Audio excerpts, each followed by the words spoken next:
Have all senators voted or wishing to vote done so? If not, the vote is 91-7 and the nomination is confirmed.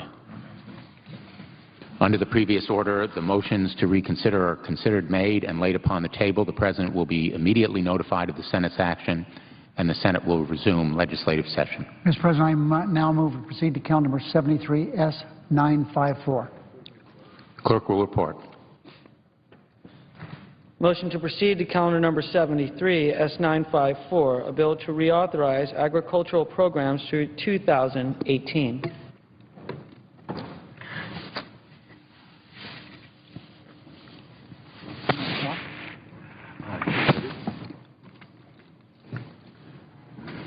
The Senator from Mississippi. Mr. President, I rise this evening to discuss a disturbing pattern of behavior, a culture of intimidation that continues to emerge from the Obama administration. For the past few days, after headline after headline has revealed one new controversy after another. In every case, Americans are right to wonder what kind of leadership led to this and just how far this culture of intimidation goes.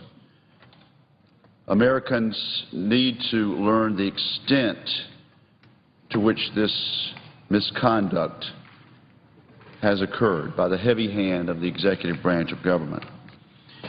The first indication was on Friday of last week, and it involved the Internal Revenue Service issuing an apology for targeting conservative groups seeking nonprofit status and treating conservative groups more harshly than other groups.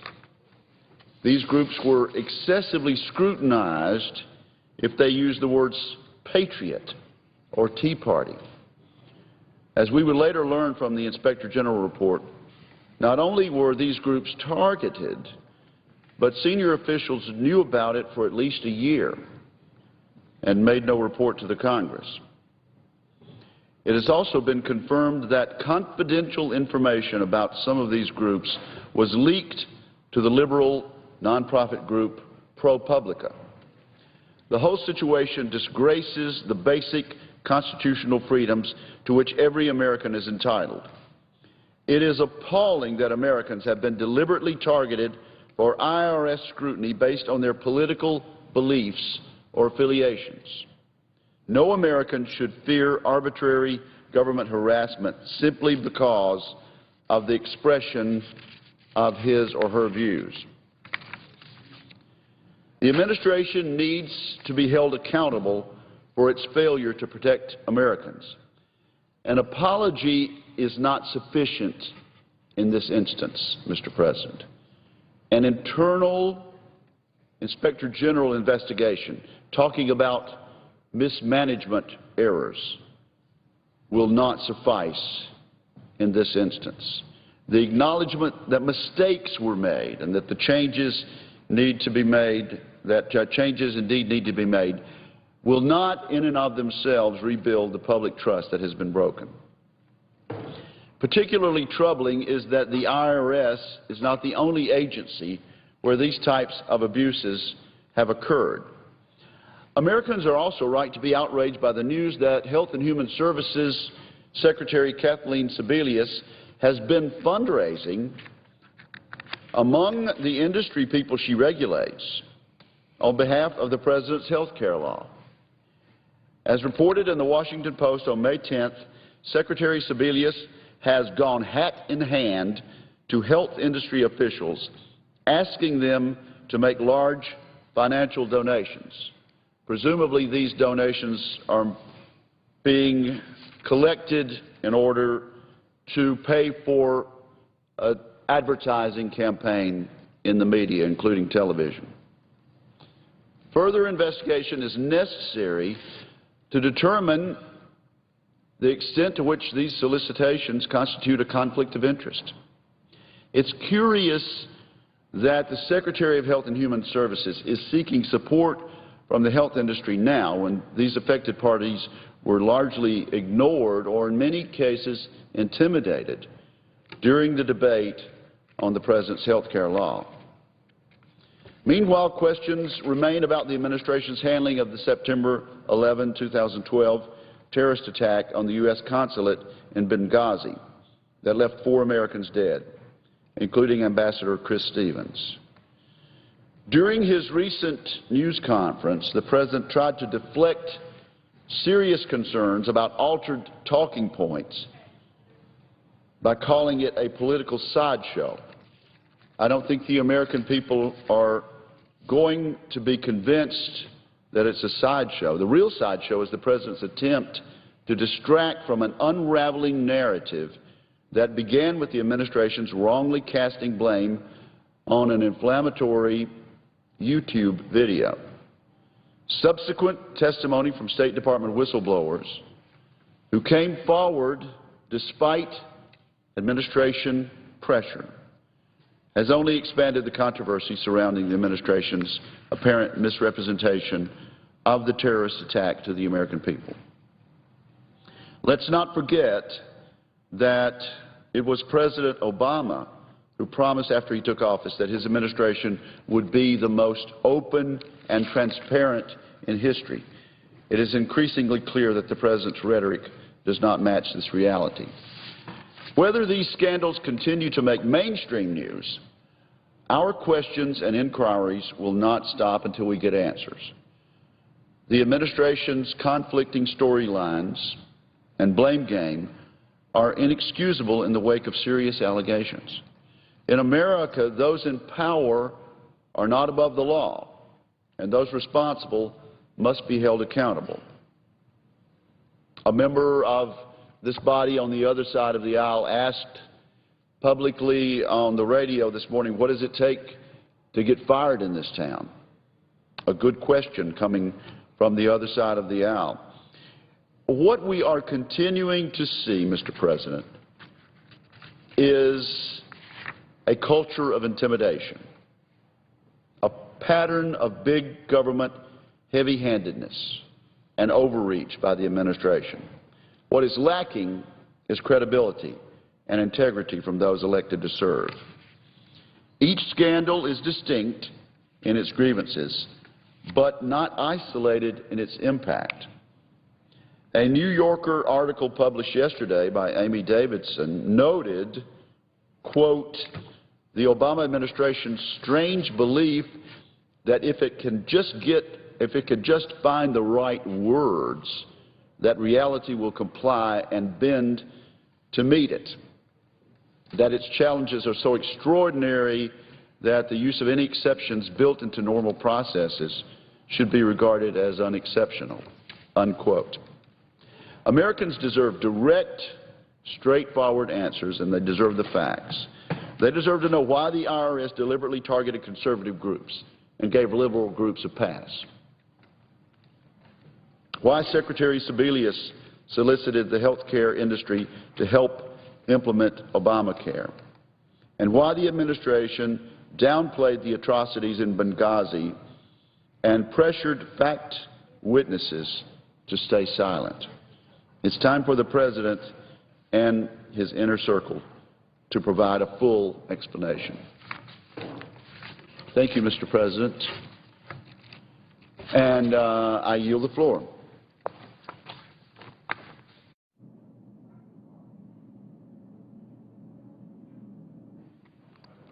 Mr. President. Senator from Delaware. Good evening. We're waiting for a chance to say a few words on the floor. On a phone with a conversation with someone who's run a couple of very successful companies in our country. I don't know if he's a Democrat or Republican, but it was an interesting conversation, and we talked about how the economy is coming along, and we talked about how the companies that he's especially interested, how they're doing. And we sort of looked ahead. But one of the things I asked was, what do you think we could be doing here, and where we're working in our nation's capital in the U.S. Senate? And he pretty much said there's three things that we need to do. He said, you need to answer maybe three questions for us. One, can we govern? Can you govern in a divided Washington, divided Congress? He said, number two, can we be, as a nation, fiscally responsible? And the third thing he said, can you provide some certainty with respect to the tax code? So we actually know what taxes are going to look like, not just this week or this month or just this year, but how about for some certainty going forward? And I think there's a lot of wisdom in what he said. As some other folks have been talking about here on the floor today, when we weren't passing a Water Resource Development Act bill, and good bipartisan bill, I think a responsible bill, an encouraging step, if you will. But in between, we've had other people speaking, talking about on one side or the other, moving forward on a budget. Some have talked about other issues that are in the news these days. But I just want to follow up on some of the earlier conversations today with respect to demonstrating that we can govern, that we can be fiscally responsible, and that we can provide some certainty with respect to the tax code. Folks that might be listening in to what's going on in the Senate this afternoon may or may not know the way the budget process works. This is Budget 101. But in my old role as State Treasurer of Delaware and Governor, in Delaware we have two budgets, not one, but two budgets. We have an operating budget, and we have a capital budget, a brick-and-mortar budget. The brick-and-mortar budget is for schools, K-12, it's for post-secondary education, infrastructure, roads, highways, bridges, prisons, that kind of thing. But we have an operating budget as well. Here we only have one. And for, gosh, I want to say about 30, 40 years actually, the way that we are supposed to run our finances as a country basically call for the president to submit a budget, usually in February, one budget, not two, but one budget. And the Congress is expected to come in and sort of pivot off of that budget and create what we call a budget resolution. The Senate passes a budget resolution, the House does. And the idea is to be able to do that sometime in April, and hopefully by the end of April to agree between the House and Senate on that budget resolution. People think that a budget resolution is a budget, but it's not. It's a resolution. It's, if you will, a framework for a budget. It's not actually signed by the president. It's something that we work out, and it provides the foundation, if you will, on which to pass a number of maybe a dozen or so appropriations bills that cover everything from agriculture to transportation. And the budget resolution provides, if you will, a framework for any revenue measures that we might need to pass as well in order to get us closer to a balanced budget or to meet some kind of responsibilities for running our country. But the idea is to the Senate to pass a budget resolution, the House to pass a budget resolution, and we create a conference committee, we work out our differences. Now, for the last 4 years, our friends in the Republican Party are delighted in accusing the Democrats for never passing a budget. And what they meant, we never passed a budget resolution, that framework. I think of the budget resolution as a skeleton, and it's a skeleton as of the bones, if you will. But we put the meat on the bones when we pass a dozen or so appropriations bills and whatever revenue measures are needed. That's the meat on the bones. And then eventually you have the full budget.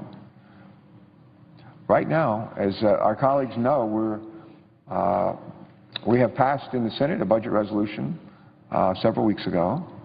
It called for deficit reduction. Didn't balance the budget over the next 10 years, but it further reduced the budget deficit and put us on a path to, if you will, to stabilize our debt and to get us on a trajectory where debt as a percentage of gross domestic product is starting to come down. Not as much as I'd like, probably not as much as the presiding officer would like, but actually get us headed in the right direction. But it was a 50-50 deal, 50% of deficit reduction on the spending side, 50% on the revenue side. Actually, ironically, the last time we had a balanced budget, 98, 99, 2000, 2001, in the Clinton administration, Erskine Bowles, then the President's Chief of Staff, a woman named Sylvia Matthews, now Sylvia Matthews Burwell, who's our new OMB director. They worked along with the Republican House, Republican Senate to come up with a deficit reduction plan in '97 that led to 4 balanced budgets in a row. 4 balanced budgets in a row. And their deal, worked out with the Republicans, was a 50-50 deal. 50% of the deficit reduction was on the spending side, 50% was on the revenue side. Anyway, this year, the Senate passed budget resolution. It passed with all Democrats, the votes, no Republicans. But it's a 50-50 deal. Half of the deficit reduction spending, half on the revenue side. Over in the House, they have a different approach. And the Republicans in the House argue with some justification that they get more deficit reduction accomplished.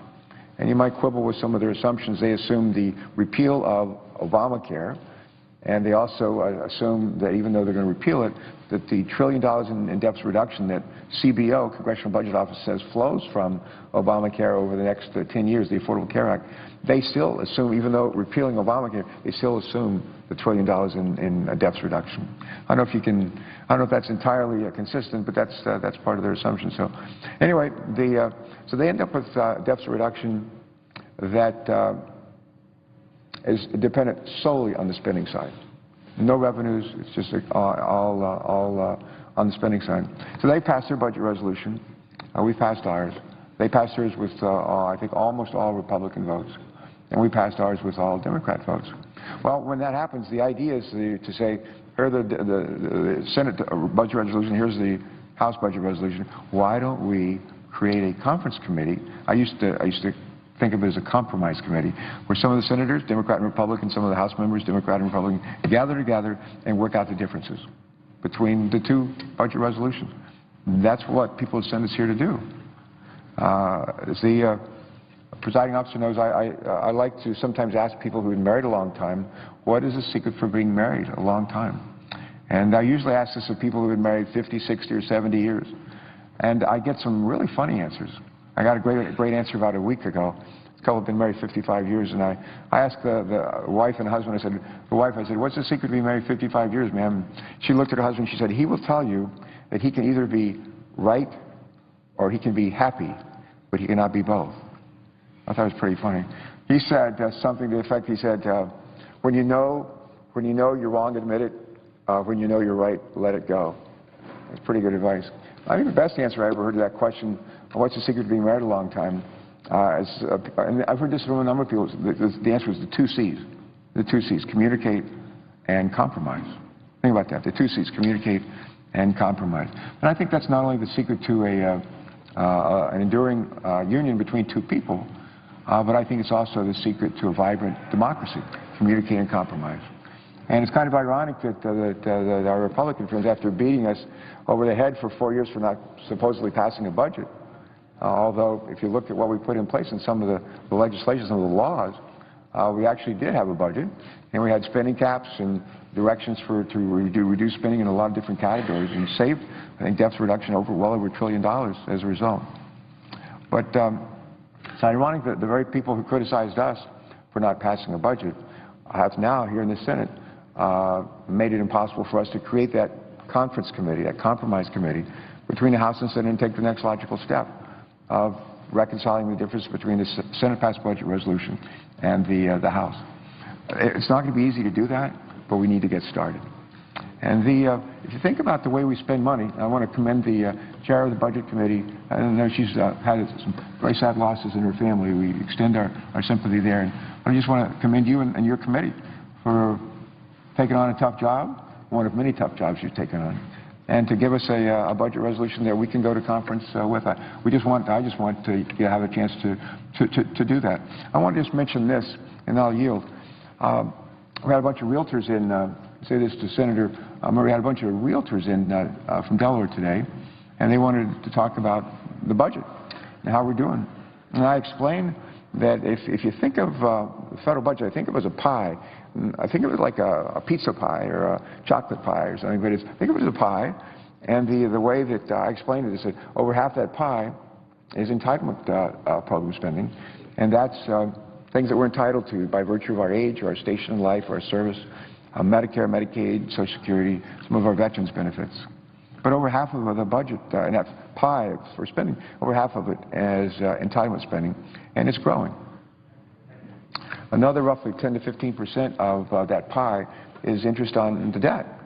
And with the debt growing, interest on the debt. Thank God the interest rates are low right now, or that would go through the roof. But interest on the debt continues to maybe creep up. You add those two together, it's about 70% of the pie that we're thinking about. And so that leaves another 30%. What's in the other 30%? Well, the whole rest of the federal government. The whole rest of the federal government.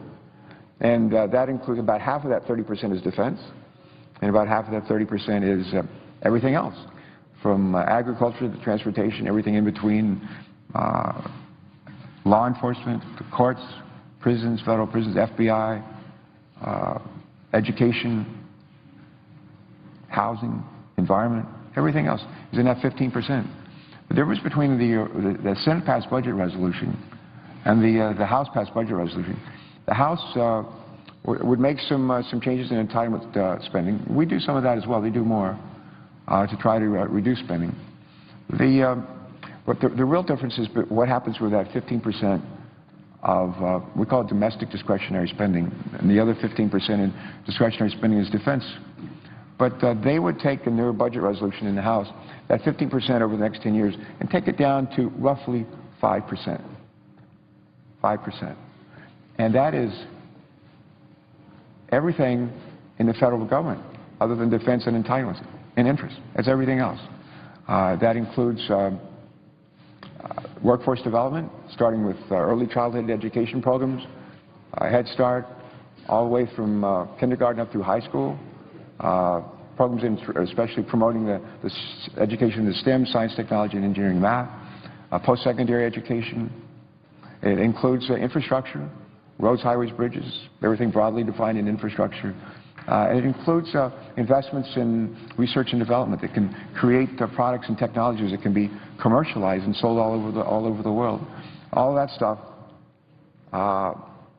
and the rest that's in that 15% goes down to about 5%. I don't think that's smart. I don't think that's smart for growing the economic pie, because the areas we need to invest in are workforce.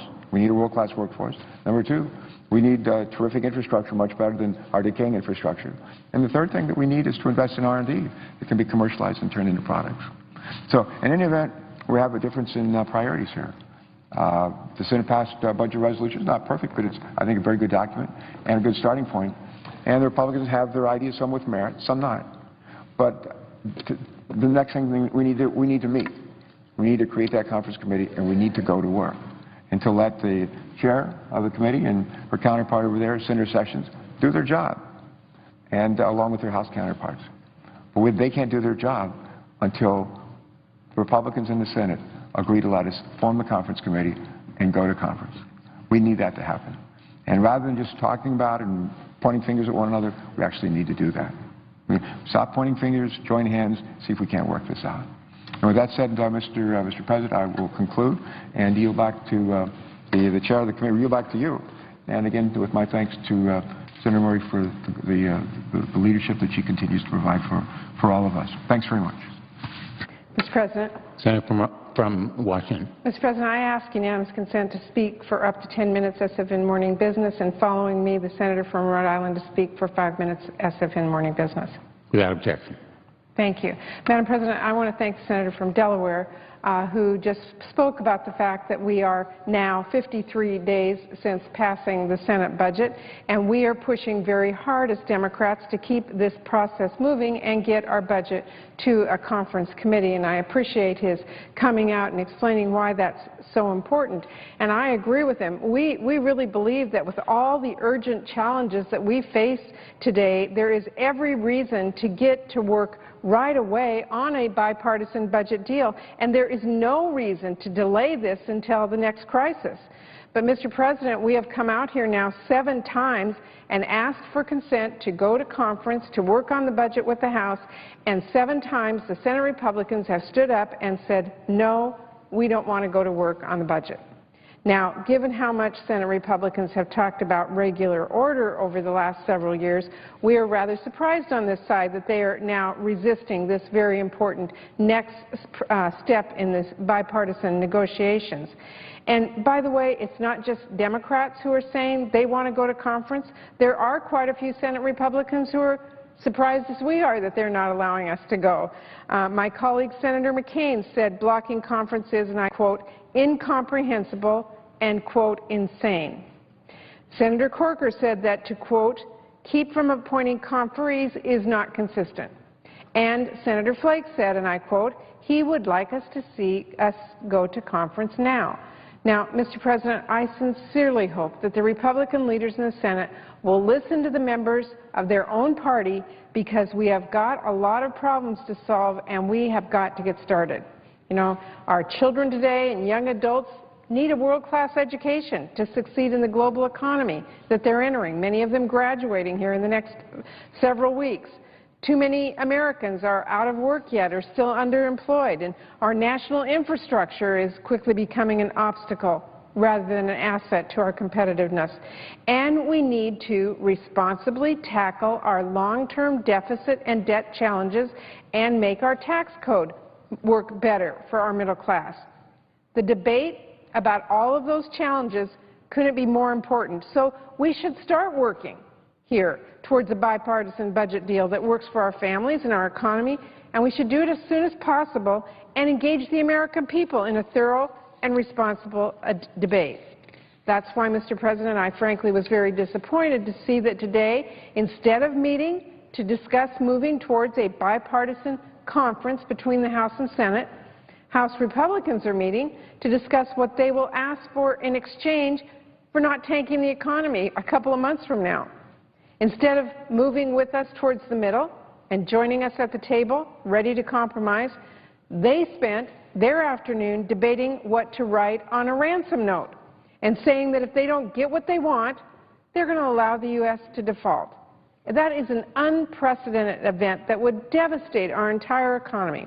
So, Mr. President, I think a lot of families across our country are very concerned that House Republicans haven't learned any lessons at all from the past 2 years, and that we are looking at more brinksmanship, more governing by crisis, and more harm for our American families and our businesses.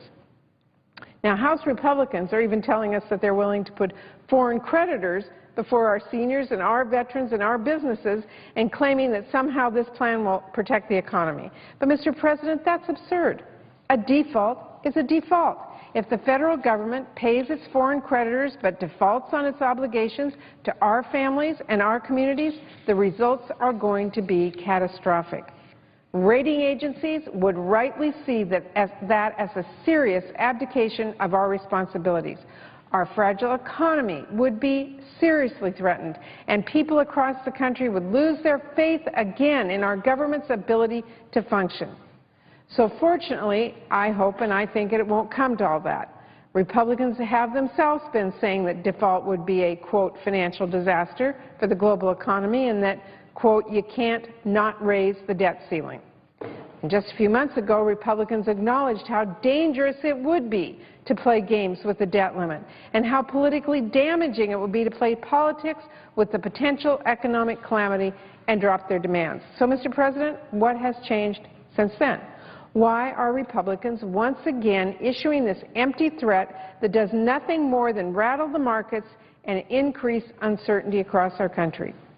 Maybe the House Republicans think that since we won't hit the debt ceiling until later than we originally expected, there could be less pressure to get a deal and more opportunity for them to extract some kind of political concession. But, Mr. President, that is exactly the wrong way to look at this, because even if we know they're going to reverse course eventually, the Republican strategy of holding our economy hostage and creating this uncertainty again and trying to push us towards another crisis has terrible consequences. All of us remember the summer of 2011 when extreme elements in the Republican Party demanded economically damaging policies leading to a downgrade of our nation's credit. Economic growth and job creation slowed to a halt. Consumer confidence plummeted. And out of that summer came sequestration. That was a policy that was meant to serve only as a trigger, and in fact was only implemented because Republicans were focused on protecting the wealthiest Americans and biggest corporations from paying even a penny more in taxes, rather than working with us a deal to prevent sequester. And now what do we have? Sequestration. And it's forcing families and communities across the country to cope with layoffs and cuts to services that they count on, things like child care and public safety. Just yesterday, Mr. President, we learned that DOD civilian employees, many of them who are veterans, by the way, are going to be furloughed. So we've got to replace sequestration. We need to do it with a balanced and responsible deficit reduction plan, but we also have got to stop lurching from crisis to crisis to crisis that allows those kinds of policies to be enacted. There is absolutely no reason to double down on an approach that has those kinds of effects on the families and communities we serve and on those who bravely served our country. So contrary to what we are now unfortunately hearing from the House, I believe that with more time to reach a fair bipartisan agreement and have all the more reason for us to move to a conference quickly and get a budget agreement. Let's get to work. Our country's challenges, rather than a looming artificial deadline or crisis, should guide this debate. And this shouldn't be controversial. There are responsible leaders on both sides of this aisle who agree. So I hope, Mr. President, that Senate Republicans will listen to the members of their own party who are calling for a conference and bring us one step closer to negotiating a bipartisan budget deal in a responsible way instead of insisting that we run down the clock. Now, I know there are factions in our government that believe that compromise is a dirty word and that getting a deal won't be easy. But I continue to believe it can and needs to be done, because alongside those who refuse to compromise, there are responsible leaders who came here to show Americans that their government works. It would be deeply irresponsible for the House to continue delaying a conference and for Senate Republicans to continue to cover for them, especially if they're doing it for political reasons or to keep the negotiations out of the public eye or to, what I've heard, avoid taking a few tough votes. So I urge Republican colleagues to reconsider their approach. Join us in a budget conference ready to compromise and work with us towards a bipartisan budget deal that the American people deserve. Thank you, Mr. President, and I yield the floor. Mr. President. Senator from Oklahoma. Mr. President, it's my understanding that the Senator Reid is going to be speaking next, and I'd like to ask that I be recognized as if in morning business at the conclusion of his remarks. Without objection. Thank you. Senator from Rhode Island. Thank you, Mr. President. First, let me rise to commend Senator Murray for extraordinary leadership on the Budget Committee and in so many other ways in this Senate. But she did a remarkable job in bringing together a budget that responds to the urgent needs we see in the United States today, to create jobs, to strengthen the emerging economic recovery, in fact, to provide even more momentum for this recovery, much more, because in my state of Rhode Island, despite certain gains, we're still at roughly 9% unemployment. Unacceptable. We have to do more.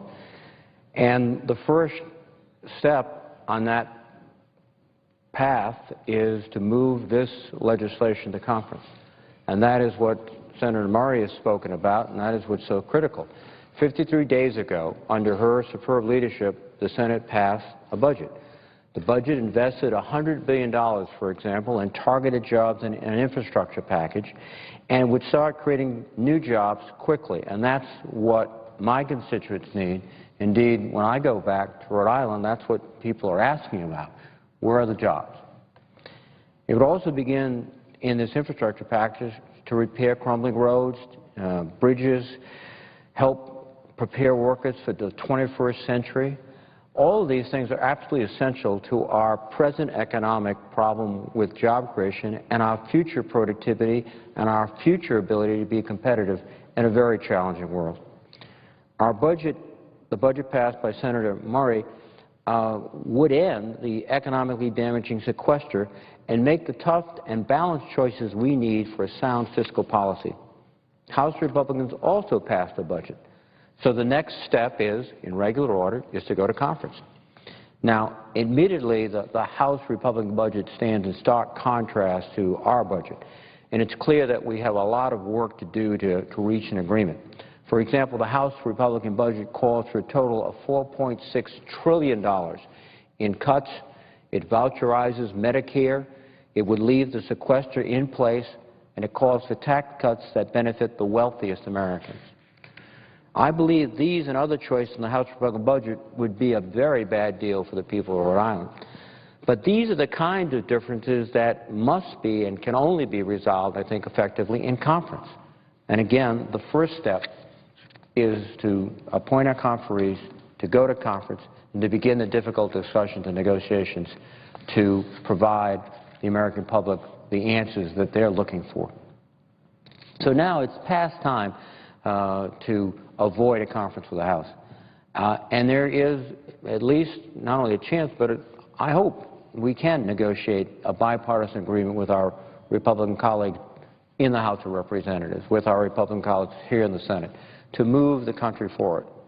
Unfortunately, despite the insistence over months and months and months by Republicans in the House and in the Senate that we go to regular order, that we have a budget. That was the biggest problem they were talking about for many months last year and the year before. Well, now we're looking for regular order, and they're looking the other way. That can't go on. We have to get to conference. We have to take the next step. We can't delay. We have 11.7 million Americans out of work and looking for jobs. We have to address the sequester. As Senator Murray said just yesterday, the Secretary of Defense announced hundreds of thousands of personnel will be furloughed, civilian personnel from our military forces. That will not only disrupt their lives, which is the first great toll, but it will also disrupt the efficiency and the ability of the Department of Defense to fully capable carry out its missions. These are critical issues. We have to make sure, again, that the full and complete credit of the United States, the full faith and credit of the United States, is not jeopardized by another manufactured crisis over the debt ceiling. And again, that is in the horizon. And so we have to deal very soon with all these issues, and the logical and appropriate step is to go to conference. We have a lot of work to do. Let me also say something else, that I'm encouraged that I have heard that the leader is prepared to call up for a vote the nomination of Richard Cordray to head the Consumer Financial Protection Bureau. This is critical because a well-regulated marketplace is not only good for consumers, it's good for companies. And that's something that could add to this economic recovery, this certainty, this knowledge that consumers will have the information they need to proceed. Also, I presume and I hope that very soon we'll have a vote with respect to the pending doubling of the student loan interest rate. Last year we avoided this by pushing it forward a year. We have another deadline facing us, July 1st. We've got to ensure that students don't face another crippling increase in interest rates they pay on the student loans. Today, student lending is a huge burden on the generations that are coming up, and in fact could delay our economic progress by a decade or more. As students can't buy homes, can't buy cars, they're saddled with this debt. So we have to keep our eyes on that too. We just can't lurch from crisis to crisis. The first thing we do, the immediate thing we must do, is invoke regular order. Go ahead, let's go to conference, let's start dealing with the issues that affect the people of America. Let's start serving their primary concerns, creating jobs, a stable economy, and doing that in the procedures that we have adopted or used for decades. With that, Mr. President, I would yield the floor. Mr. President. Senator from Oklahoma. Mr. President, it's very rare that we have an opportunity to do something that's really to the benefit of our country in terms of our protection. That doesn't cost anything. If anything, it makes money, and it's something I'm going to share. It's a bill that I introduced today, which is Senate S965. Let me kind of give you a little background here to let you know why we're introducing this and why the Iran Sanctions Implementation Act of 2013 is significant. First of all, it's imperative that we know, because most people don't understand this, that Iran's source of revenue comes from oil exports. Now, this is something that one of our fine senators here has had as one of his efforts to come up with something that is going to effectively embargo the country of Iran. And we've had a lot of countries that for example, we don't import anything from them, but they do have a very large supply of oil. Today, the Iran is exporting about 1.25 million barrels of oil a day. That amounts to somewhere in the neighborhood of $100 million a day, or about $3 billion a month. The influence of Iran is something throughout the Middle East, and it ranges from Yemen all the way to Sudan, to Hamas, to Hezbollah, to Lebanon, and of course to Syria. One of the concerns that I've had for a long period of time is that Iran is, and one of the things that the President did that I think we're going to live to regret is 4 years ago he did away with our ground-based interceptor in Poland. And when this happened, that was set up to knock down missiles that might be coming from the east into the United States. Now, we have 44 ground-based interceptors on the West Coast, and I'm comfortable we can knock down anything coming from that way. But from the east, we don't. It would take, maybe one shot. It'd have to be fortunate from the West Coast. Anyway, the reason I bring this up and why it's pertinent to the legislation that we're introducing right now is that our intelligence has shown us since 2007 that Iran is going to have the bomb, the weapon, the nuclear capability, and the delivery system to send something from Iran by 2015. Now, if we had stayed with our effort to have the radar in the Czech Republic and the ground-based interceptor in Poland, we would be well prepared to protect ourselves. However, that was not the case. So I look at Iran, and a lot of people don't agree with this. I may be the only one who will say this, but I think they are the greatest threat that we have in the Middle East. You know, we all talk about Syria and the problems that are taking place in Syria, the 70,000 people that have been the victim of Assad's barbaric slaughter of his own people. And we know that Iranian security and intelligence services are propping up the Assad regime by advising and assisting the Syrian military forces, providing essential lethal military supplies and building pro-government military. I'm going to read something right now that I just received to quantify how much Iran is doing to assist Syria. And this was in the magazine Economist. It said that Iran reportedly sent $9 billion to Assad to see it through sanctions on Syria. In other words, several countries, including us, had sanctions on Syria, on Iran, and of course, and this is one reason, or sanctions on Syria, and this is one reason that we were sending money over there, and that tells us that our sanctions on Iran are not nearly as tight as they should be. Now, that was in The Economist, so it's a very serious thing.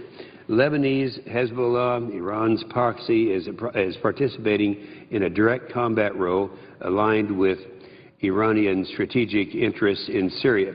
And we know that Syria provides crucial access to Iranian proxies that include Hezbollah, Hamas, and the Palestinian Islamic Jihad. Iran is continuing an extensive and expensive and integrated effort to maintain Syria as a base for fomenting future regional instability. Iran is all in Syria, as evidenced by the frequent presence on the ground in Syria of Iranian Force Commander Major General Qasem Soleimani. Soleimani is on the U.S. Treasurer and the U.S. Security Council's watch list for allegedly involvement in terrorist activity and proliferation of nuclear and missile technology. So this is how serious that situation is over there. A subordinate to Soleimani, it was Brigadier General Hassan Shatari, was a senior Iranian commander and was killed in Damascus countryside. The death of Iranian generals on Syrian soil is a strong indication of Iran's commitment to the regime. Now, further, we know that Iran has supplied Syria with ballistic missiles and chemical weapons. The Assad regime in Syria, which is presently the greatest threat to stability in the Middle East, is being propped up by Iran. And this is the reason for that.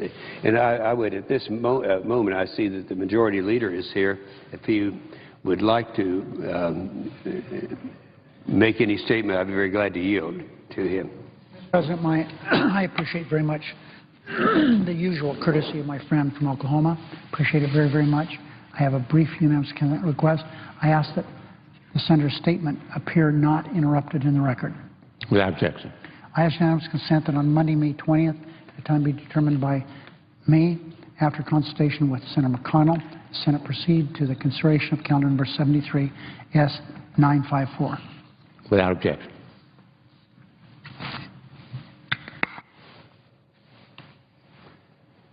Mr. President, Iran is able to do this because it earns $3 billion a month in oil revenue. Now, if Iran, and this is a key point here, if Iran did not have access to this money, its ability to influence the region would be significantly curtailed. In other words, they cannot pose a threat without their oil revenues.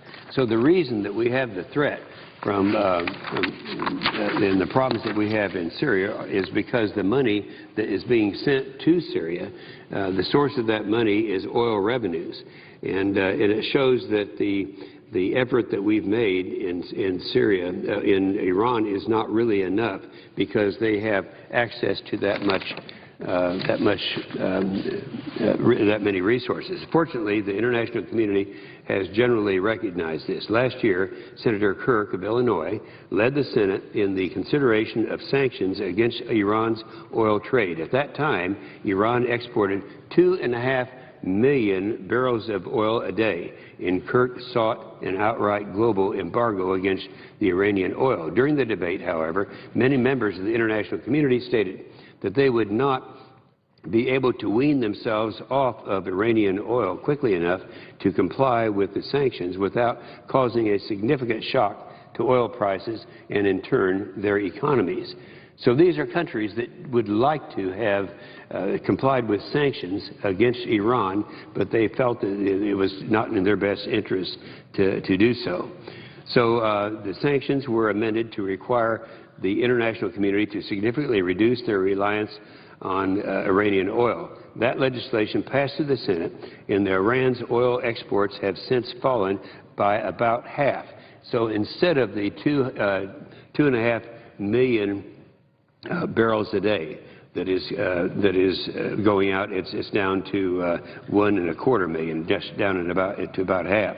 Now, this is a significant reduction, but with the Iranian regime intent on harming the United States and our allies, we got to do all we can to tighten sanctions and more fully isolate them. Our nation doesn't import oil from Iran, and we haven't for a number of years. We embargoed them a long time ago.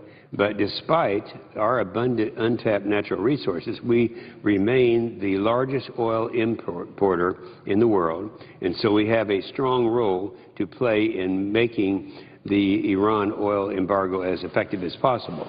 Now, natural gas has always been a major U.S. energy resource, but it is just a few years ago that the energy industry believed that the United States was on the verge of becoming a major natural gas importer. Permits were issued and facilities were under construction to handle the massive amounts of natural gas we were expecting to import to meet the domestic energy demand. Then came the development of two critical technologies. One is horizontal drilling, and the other is, of course, something we've known about for a long time, hydraulic fracturing. Now, hydraulic fracturing, Mr. President, was actually developed in the state of Oklahoma, in Duncan, Oklahoma, where I'll actually be this coming weekend, way back in 1949. And by the way, it's very safe. There's never been a case, a confirmed case of groundwater contamination by the use of hydraulic fracturing. But when all this came, all of a sudden, we had a huge boom here in the United States. This is all on private land. I want to make that very clear. Because of the oil and gas industry developed and perfected these methods, which are environmentally safe, we're now able to economically reach oil and natural gas in places we never thought would be possible. And production has skyrocketed. Harold Hamm, who I think arguably is the most successful independent oil operator in America today, he's from Oklahoma. He happens to be up in North Dakota right now. But he's been the forefront of these technologies and has used them to unlock the Bakken Shale formation in North Dakota. And that's where he is actually at this time. And before these practices were used there, oil development was expected to remain just a memory of the past. But with these technologies, he's turned North Dakota into one of the greatest economic success stories in the nation. The change has been remarkable, and it occurred nearly overnight. North Dakota has grown its oil production by 300% to 660,000 barrels of oil a day in just 4 years. The unemployment rate in North Dakota is 3.3%. You know, that normally we say that 4% unemployment is full employment. Well, they are actually below full employment. His biggest problem that he has right now is finding people to work. A driver in the oil fields makes $100,000 a year. This is what's happening in North Dakota. The promise of shale oil and gas development has spread well beyond North Dakota in recent years. It's happening in my state of Oklahoma. It's Pennsylvania. Let's put this chart up here. I think that's significant. I can remember until recently, people were thinking that everything has to be in the oil belt. All the oil production has to be west of the Mississippi. But look at it now. This is in the lower 48 states, the shale plays that are taking place right now. In places, yes, of course, we'd expect it in Oklahoma. But look up here, Mr. President. That's in Pennsylvania. That's up there in the Marcellus. And we have opportunities all over. So it's completely around all over the country, not just in the western part of the United States. Where oil and gas activities have historically been isolated, just a few regions in the country, like Oklahoma and Texas, they're now all over the country. And because of these great domestic resources, I believe we can achieve domestic independence in a matter of months. The use of hydraulic fracturing and horizontal drilling have caused domestic energy production to soar over the last few years. Production is now over 7 million barrels a day, 40% higher than it was in 2008. But as the Congressional Research Service recently confirmed, all of this production is on state and private land, none of it on federal land.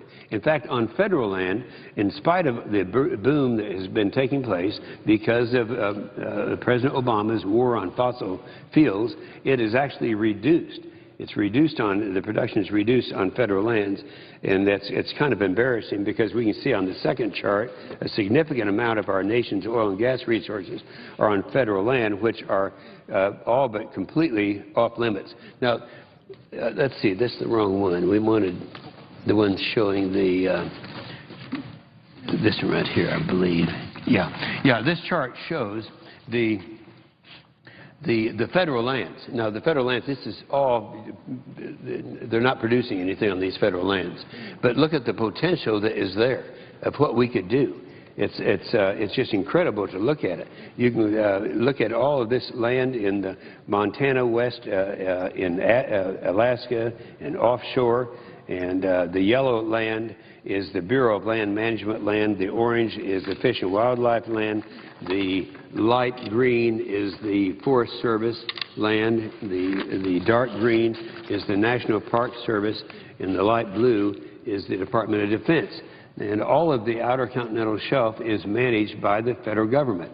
Oil, and that's this part over here, and oil is under many of these places, but the vast majority of it is locked up by the Obama administration, and no one can get to it.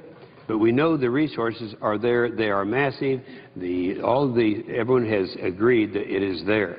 The Institute of Energy Research recently issued a report based on the most recent though outdated, government data about these off-limit lands and showed that if we enacted policies that allowed aggressive development of these federal resources, the process would generate $14.4 trillion in economic activity.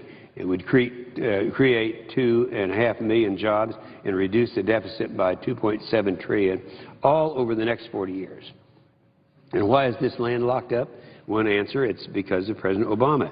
He has allowed his alliance with the environmental left to run roughshod over these over issues as important as encouraging stability in the Middle East, though a full isolation, through a full isolation of Iran. If the President would lead from the front, the United States, acting independently without any assistance from any other nation, could single-handedly offset all of Iran's oil exports by simply expanding our own domestic production on federal lands. Now, this is why I've introduced this Iran Sanctions Implementation Act of 2013. My bill would require the President to establish Iranian oil replacement zones on federal lands so that the production from these zones will reach the 1.25 million barrels of oil a day. Now, this is the amount. The 1.25 million barrels a day is what currently Iran is exporting at the current time. Now, here's the point. The reason that we're talking about coming up with a very small amount, if the President wants to continue his war on fossil fuels, that's fine. If he doesn't want to really develop our potential on public lands, but if he could just take a very small amount, like 1.25 million barrels of oil a day, and you could do it anywhere. Give him the discretion as to where he wants to do this. It could be here if he wants to do it out in the West, or Anwar up in Alaska. It could be over there in these, or it could be offshore on the East Shore. By the way, that's off the shore of Virginia, and Virginia wants to be able to develop that land. So this is enough oil to fully offset all current Iranian oil exports. If the President unlocks our energy potential and allows the production of an additional 1.25 million barrels a day in the United States, we would reduce our imports by the same amount. And if we aren't importing this oil to the United States, then other nations, these are the nations that are currently importing it from Iran, would be able to import it from those places where we no longer would have to. There are friendly countries, Saudi Arabia, Kuwait, where we are actually importing oil, but they would be able to sell their oil to the other countries, like our friends like Japan and other countries. So I guess what we're saying is we have an opportunity here. When you look at these areas here, you can see why it should be pretty easy for the administration to allow us to just open up one of these areas. The first one would be Anwar. Anwar is this right here up in Alaska.